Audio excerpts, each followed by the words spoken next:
Hey everyone, welcome back. So in this video, we are going to take a look at writing loops in R. So first of all, why do we need loops? So many times you will realize as you code that you need to repeat certain action or certain code many times. So instead of actually typing out that bit of code a lot of times, you can just put a loop around it. So there are different kinds of loops, and there's a for loop, while loop, there's also a repeat loop. So the loop that we will be using the most in this course is the for loop. So before we actually take a look at how to write loops in R, it's important to keep a couple of things in mind. So unnecessary use of loops can lead to a slow and an inefficient code, especially if you have large amounts of data set. Loops can really slow down your code, okay? And runtimes are important, especially with large data sets. Inefficient coding can cause your codes to run for a couple of hours. There are many alternatives to writing loops. For example, you can vectorize your code. So at some point later on, we will see what vectorizing your code means. But at this point, just keep in mind that try to avoid loops whenever you can. There are other alternatives that involve vectorizing your code. So why are we learning this? Because it's important to know the structure and basics of loops. And a lot of this structure translates beyond R. So even if you prefer coding in Python or MATLAB or many other softwares, you'll see that the basic idea of these loops remains the same, though the syntax might be different, okay? So how do we write for loop? So this is the syntax. So you'll start by writing the words for. It's important that you write this in lowercase. So R is case sensitive. So for, you have this round bracket. Again, it's important so brackets have different meanings. Round bracket, square bracket means different things. So you write for followed by the round bracket. I in 1 to 5. So what is 1 to 5? Let's see, if I type 1 to 5, you see 1 to 5 is basically all of these numbers, integers between 1 and 5. So for I in 1 to 5 means 1, 2, 3, 4, 5. You open a curly bracket, then you write your body of code that you want to execute, and then you close this bracket. So you write for, then you write all the values your variable can take, open the bracket, you have the main body of your code, and you close the bracket. So how does this work? So if I run this code, this is how the output looks like. So again, remember, so it's important to keep in mind that R will read your code sequentially. So it will first come to this line. It realizes, okay, this is a for loop. Then I takes values from 1, 2, 3, 4, 5. So it will first take the first value, which is 1. Then it will go down here, then it will go down here, and it says, okay, I have to print the current value of I, so it prints 1. It goes here, and then it realizes this is all that you wanted to execute. It will go back up to the for loop. Now it will take the next value for I, which is 2. It will come down, it will come here, and then it says print I, so it will print the current value of I, so it will print 2. It encounters the closed bracket, goes back up, it will take values 3, 4, and finally when I is equal to 5, right, it will come here, it will print I is equal to 5, it'll go back here, then we'll go back to the for loop, and then it says, okay, current value of I is 5, which is the final value here as well. So the for loop is complete. So the first value of I is 1 and the final value is 5. Once it takes the final value, this for loop is completed. So if I had, again, I can use any letters here. In the previous case, I had I, and now I have J. So J in 10 to 13, that means J is going to take values 10, 11, 12, and 13. The first value is going to be 10, and the last value is going to be 13. So you can see, right? So I printed out all of the values of J. So it has printed values from 10 to 13. Once J takes the last value, which is 13, the for loop is completed. So here I have, so again, remember R reads your codes in order. So it will first come here. It says, okay, A has values 1, 4, and 5. Now for I in A, so I is going to take all of the values in this vector A. So the first value of I is going to be 1. Then it comes here, it prints the current value of I, which is 1. So you can see that here. It encounters the close bracket, goes back up, takes the next value of I, which is now 4. So you can see that here in the output. And then finally it takes the next value 5. And that is all of the values, right? So A has only 1, 4, and 5. So I has iterated over all of the values in A, and the for loop is complete.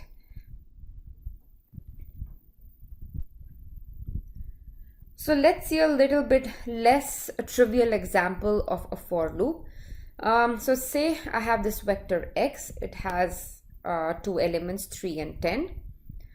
If I want to now calculate the sum of all of the elements in this vector, R has a function called sum. So sum is an inbuilt R function. So for any function, we want to use, again, round brackets. So sum x means I want to calculate sum of all of the elements inside x, and the output you can see is 13, and that's correct. 10 plus 3 is 13. So if I want to calculate sum of all of the elements in a vector, I can use this inbuilt R function. But suppose you wanted to do this without using this function sum, then how can we proceed?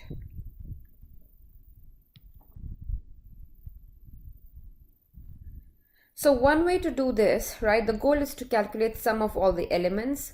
X has only 2 elements, so I can do it manually.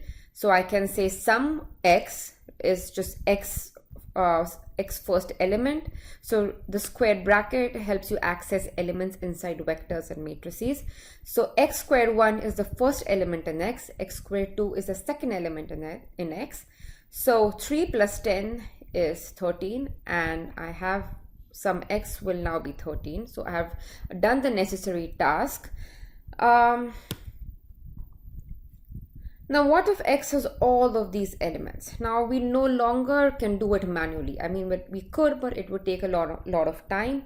And moreover, it's possible that x has hundreds of thousands or even millions of elements. So you cannot do this manually. So now we can use the for loop.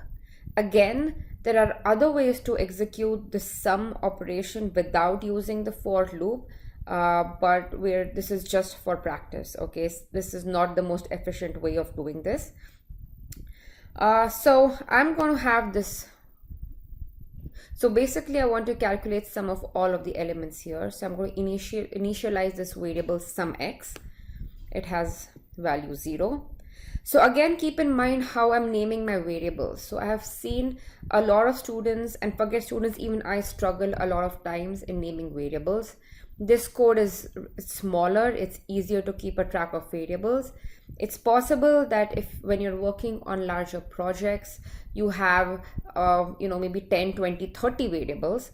So it's important to keep a track of variable names. So you want to name your variables such that you know what that variable contains. So you should have your own set of your own naming schemes, which you use consistently for all of your different codes.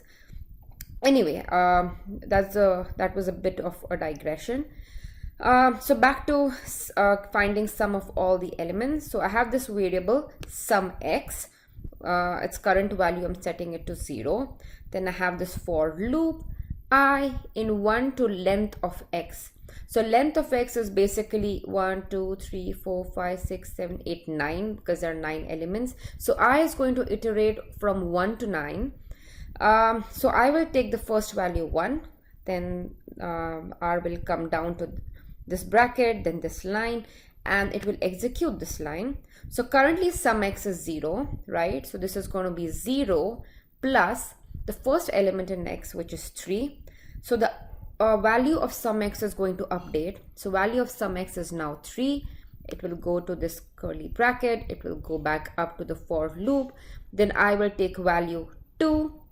It'll come back down here. So now we're going to do sum x plus the second element in x, so which is 3 plus 10, that's 13. So the value of sum x is going to update to 13, and then it will keep on doing this till it reaches the last element, which is 20.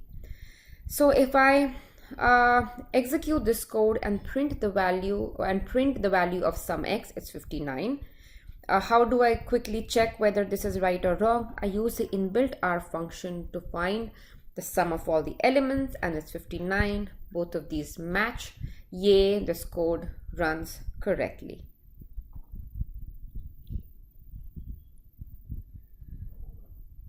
So this is just a shorter version of the previous code. So in X has only 1, 2, 3, 4 elements now. So I just wanted to kind of emphasize how X is reading all of how X is reading this code. So sum x is 0, the first value of I is 1.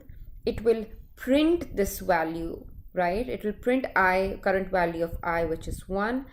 Then it will update the value of sum x. So sum x is going to be 0 plus the first element in x, which is 3. And you can see then it prints that out next, and then it will come to this line. It will execute this. I'll speak about this in a moment. Then I will go back up here. I will take value 2. It will paste this particular, or it will print this particular line. So it'll print I is equal to the current value of I, which is 2. It'll update the value, so it'll be 3 plus the second element, which is 13. So you can see that here. So take a closer look at this. Oh, sorry. Yeah. So take a closer look at this code. I have introduced this paste command here on purpose. So later in this course, you might find this useful. So let's see how this works. So I'm going to copy this and let's go to R. Let's go here. So what does this paste command do? So anything in quotations is a character, right? So if I just do, let's see, print A, it's going to print this exactly.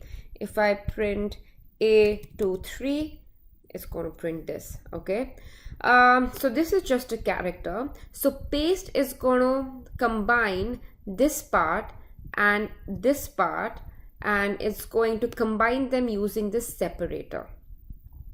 So paste is going to, so right now say value of I is 1. So I have a variable I whose value is 1, and if I run this, it's going to paste exactly this. It's going to paste I is equal to 1 followed by the value, sorry, it's going to paste I is equal to, so I is equal to, followed by the value of I, which is 1. And I want to separate both of these parts by nothing, right? So to give you an idea of what this separator does, let's run this. Okay, so now you can see, now I have I is equal to comma 1. So I have two parts that I'm trying to paste.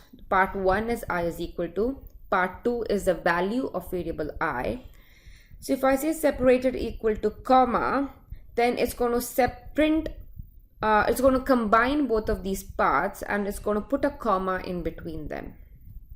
If I put dot, it's going to put a dot in between these two things that I'm trying to paste together. I could leave a blank space in between, right? So we can use this paste function to create, so I use this paste function to create file names dynamically. So I think we can also use this to combine three parts. So I have I, this is just a string, j, and 1. Maybe do this. Separator is nothing, and let's run. So it has I, j, 1. So this is a handy function. It has got nothing to do with the for loops, but I just thought it's a good idea to introduce this paste function early on. So next we go to the while loop. We actually won't be running this using this a whole lot in this course. But the whole idea is, if I want to run a certain piece of code until a certain condition is met, I will use a while loop. So in for loop, I could control how many times the loop runs, right? If I wanted to run 3 times, then I say I going from 1 to 3. But if I want to keep running some uncertain number of times until a condition is met, then I can use the while loop. So this is used in many iterative optimization algorithms.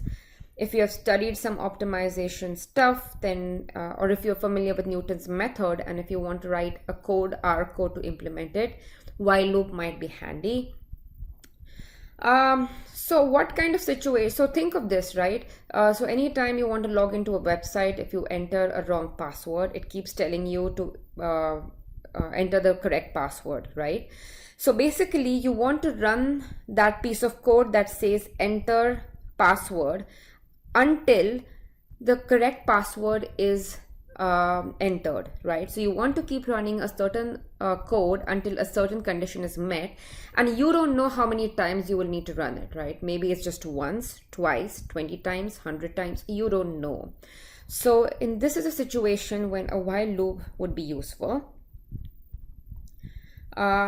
Syntax of while loop. So you can see I'm initializing this variable j to 1 while j less than 6, and then followed by the body of code I want to run. So while this is the condition, right, under which I want this body of code to be run. So while j is less than 6, this code should be executed. So current value of j is 1. The R will come to this line. It realizes, okay, it's a while loop. Is j less than 6 currently? Yes, j is 1, so j is less than 6. So that's true. So go in, print the value of j, 1, which you can see here. Then update the value of j to j plus 1. So j is now 2.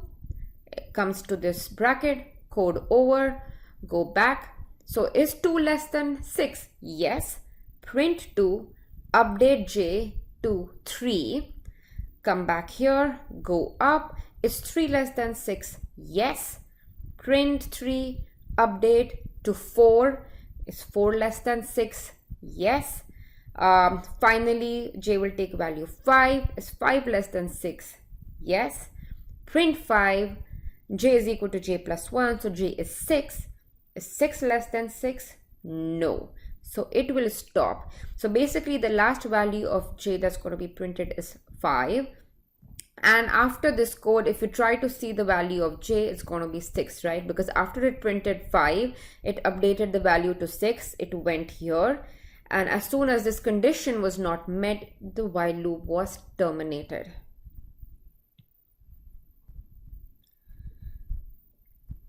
So again, another example. So I1 has value 1. So while I1 is less than 6, execute this body of code. So I1 is 1. This condition is met. Print 1. Print the value of I1. Update it to 1 plus 2, which is 3. Go back up here. 3 is less than 6. Yep. Print 3. Go here. 5, right? 3 plus 2, 5. Go back here. 5 is less than 6. Print 5. You see this 5 is printed here. Update the value of 5 to 5 plus 7. 7 less than 6? Nope. While loop is terminated, and the final value of I1 is 7.